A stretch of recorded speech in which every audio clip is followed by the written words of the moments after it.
Man, Sean Payton got the internet going nuts around here. Was he unimpressed with the Houston Texans? Did Sean Payton indirectly expose his Zoom experience with Texans ownership a couple of days ago via his good old radio buddy, Colin? Maybe, maybe not. Maybe not. It is The Locker Room. This is the number one source for Texans digital content. I'm Landry Locker, 10 to 2, Monday through Friday, Sports Radio 610 in the Odyssey app. Texans players on our show weekly, coaches, talk to ownership. We're at every game. We're in The Locker Room. So it's as good a Texans coverage as you can get. So subscribe and like. Would be much appreciated. If you are a Texans fan, let's ride together. If you aren't a Texans fan, again, one of the top sources you can get and go to get the pulse of the team. And there's other options as well, but I appreciate you for giving me some time here.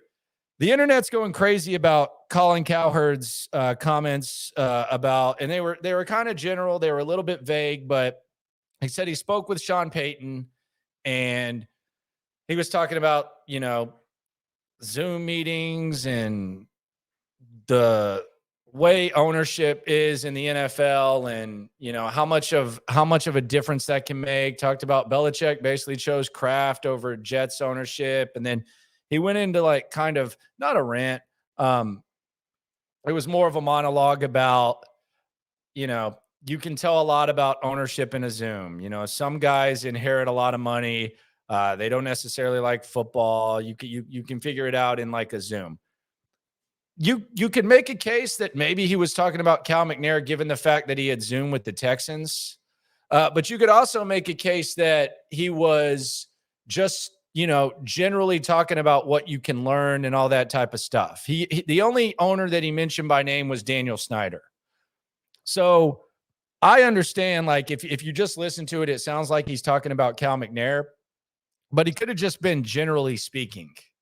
And the other thing about it is Sean Payton's not dumb. And neither is Colin Cowherd. So I don't know, what would the win game? And maybe there's an answer to this question that would make it make sense to where, yes, he was talking about the Texans, but what would the win be for Sean Payton for him to make it clear to where Colin could go on the air and say something like that? Now, I've been known to hear some things from some people, and I'll go on the air and say some stuff. So maybe it's just as simple as that. Maybe, Colin was having a conversation with Sean Payton, and he just decided, I'm going to go on the air, and I'm going to talk about what he said about his Zoom meeting with the Houston Texans. I just don't think that would be the case. And there have been other reports from Saints beat writers that the meeting went well. Who knows? The internet's going crazy, and quite frankly, that's the time that we're in right now. I mean, you remember the coaching search last year. We didn't even know it was going to be Lovie Smith till the very end. So it's going to be kind of a roller coaster process, especially when you got all these good names, especially when you got candidates that other teams actually want. Last year, the Texans had a list of candidates that nobody else wanted, and there was a ton of drama there. There's even more now. The one thing I will say, though, if we're talking about Cal McNair, I can defend Cal McNair on a lot of things that people say about him. But look, two things. Number one, Cal McNair's not going to blow anyone away in a Zoom. He's just not. He's not the guy that goes up to a group of people and owns the room. His father could do it. His wife, Hannah, could probably do it. He's just not built that way. Not everyone's built that way. So if Sean Payton is going to, judge the impressiveness of Cal McNair based on everything that's said in the Zoom, he's not gonna walk away overly impressed. It's just not how he's built. I think he's fun. I like seeing his personality, but he's not Jerry Jones. He's not a salesman. He's not Jerry Jones. He's not like a lot of these other owners. He's got a completely different personality. It's a very likable, fun, quiet type of personality. So that's not really what Cal McNair does. Number two is the way that Sean Payton interviews are much different than any other interview. Sean Payton's essentially interviewing the organizations at this point. And that's why I was talking about the other day when we were talking about these interviews and we were talking about them on the air and stuff, is like Sean Payton's asking you questions. And most people who go in for interviews are asking questions, and they tell you to do that when you go into a job interview. But let's be honest, for me and my job interview experience, and maybe for you, it's never happened where I have them by the balls. And I go in there and, they're basically, they want me, they want me. That's just not, that's not what the interview is with Sean Payton. So if there's any little thing that Sean Payton doesn't like, then that's probably going to be the way he looks at ownership. Hell, if the owner says, nah, our GM, we like our general manager, he's going to make the calls, he's going to hate that. If the owner, maybe asks him a little bit of questions. Hey, what about, concern about you without Drew Brees? Maybe he doesn't like that. Sean Payton's playing by a completely different set of rules than anyone else in this interview, and he's earned it. He's had nearly 2 decades of NFL success. He's a hot commodity, and he's kind of earned it. So there's just a completely different probably tone to what Sean Payton would say, or what the overall vibe of the interview would be like. But we don't know if he was talking about Cal or not. If he was, I don't care, because I'm intrigued by the Sean Payton possibility, but I'm more intrigued to figure out what happens Friday with DeMeco Ryans, and there's some other. I want to find the next young Sean Payton. I don't, I damn sure don't want to give up pick number 12. And I'm more intrigued to see, one of these young guys bring some energy and crank it up there. But we'll see. He's got a couple more interviews this week, and we'll probably learn a lot more from Sean Payton. But I don't like, was Colin talking about Cal McNair? I don't know. I mean, the only owner he mentioned by name was Dan Snyder. The internet has their own assumptions. And maybe that's the case. Maybe he wasn't impressed by Cal McNair. Other thing about Cal McNair, and look, this is just the reality of the situation. He hasn't been an impressive owner so far. I mean, I think he would be able to tell you that. It hasn't started out very well for him since he took over. You trusted OB, whatever reason. You trusted Jack. God, what a slime ball that guy is. The POS, person of service. Went through the situation with Deshaun where Deshaun didn't want to be here. And then you had all the other stuff. And you had a couple of one and done coaches. And this is where we're at.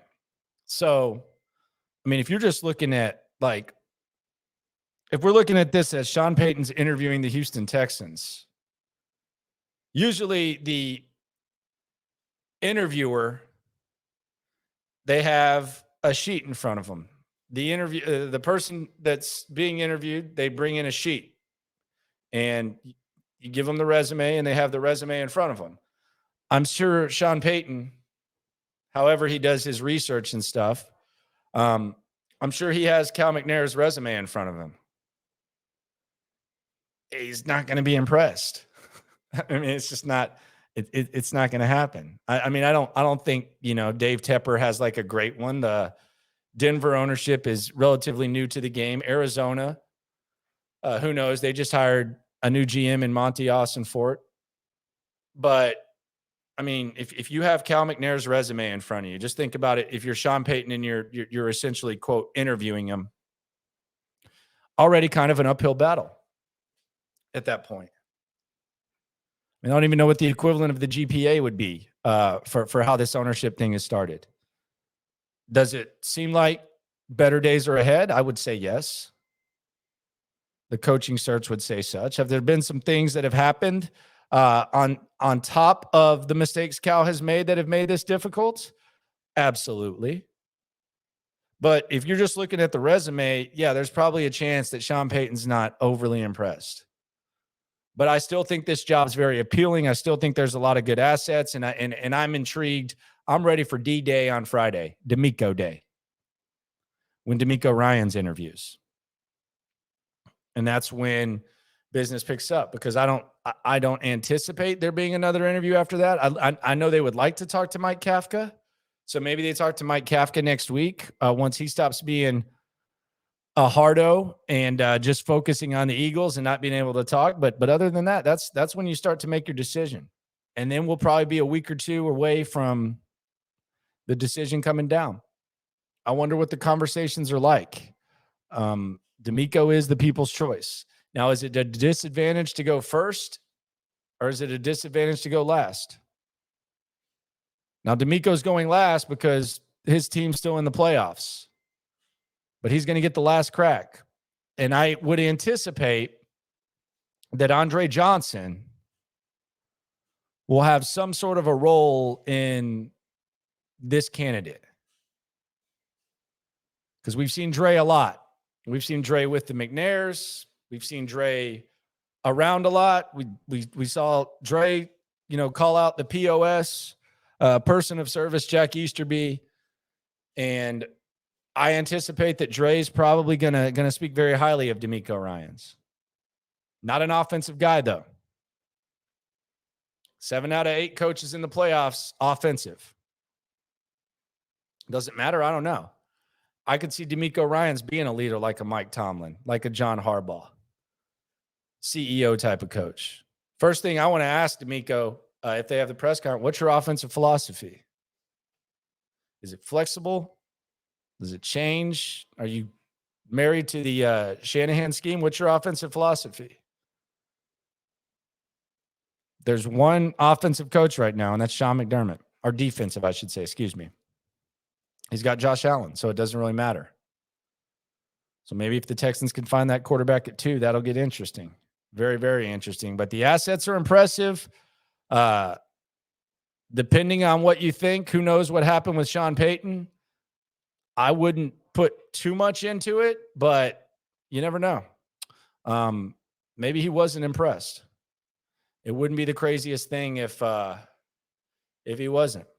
And for some people, there's actually a larger portion of people that are more intrigued by other guys than Sean Payton. I think I've seen every answer possible with the candidates, and that tells you that you have some good candidates. Everyone seems kind of down, with each one outside of Brown and Evero. Those kind of seem like the guys. Although I kind of feel like Brown might have something, but there seems to be a nice little mix of some people want this guy, others want that. Some people are Sean Payton or bust. Some people are DeMeco or bust, and it's coming full circle. And we're going to get some clarity soon, because I don't think Sean Payton's going to take too long to make his decision. He's done all the research. He's had a year to sit around and figure this out. I think as soon as Monday, maybe Tuesday, we know where Sean Payton's going to coach. All of the teams are pretty late in the process. If Sean Payton wants to go, he'll know Sunday when he goes into the Fox studios. This isn't going to be a sit around. He's not sitting here trying to have like some sort of build up. This isn't like LeBron, the Miami decision. I wholeheartedly believe that after Sean Payton visits with Dave Tepper and Carolina ownership on Saturday, he will know where he wants to go. He will have a very good idea of where he wants to go, and I wouldn't be shocked if maybe on Sunday we know where he's going. Or he might have some respect for the games and wait till Monday and wait for that news cycle. But a week from today, I would be willing to bet. And I'm not the best gambler, so betting against me might be a good thing. But I think we know where Sean Payton is, and I think that kind of gets the ball rolling with the Texans. And, of course, we got D-Day on Friday. Subscribe to the channel. It is The Locker Room. Download the Odyssey app. Hear me Monday through Friday, 10 to 2 on Sports Radio 610. The show of record, In the Loop, on Sports Radio 610. And let's ride along. Let's enjoy this offseason. It's already a fun time. We got DeMeco. We've been waiting for this for a long time. We got DeMeco on Friday. Sean Payton has the internet going nuts. What do you think? Put it in the comments and do you think that Sean Payton, when Colin Cowherd said what he said, do you think he was talking about Sean Payton? Or do you think that's just kind of a vague detail? Put it in. I know it's a polarizing topic. People start talking about Cal and the Texans and stuff. The more passion, the better. Appreciate you. No matter what happens, though, whether Sean Payton likes the Texans, whether Sean Payton hates the Texans, whether DeMeco Ryan bombs his interview, whether DeMeco Ryans is the bomb in his interview, or whether they go in another direction, no matter what happens, during the most exciting, important offseason in franchise history, we are all in this together. Have a good one.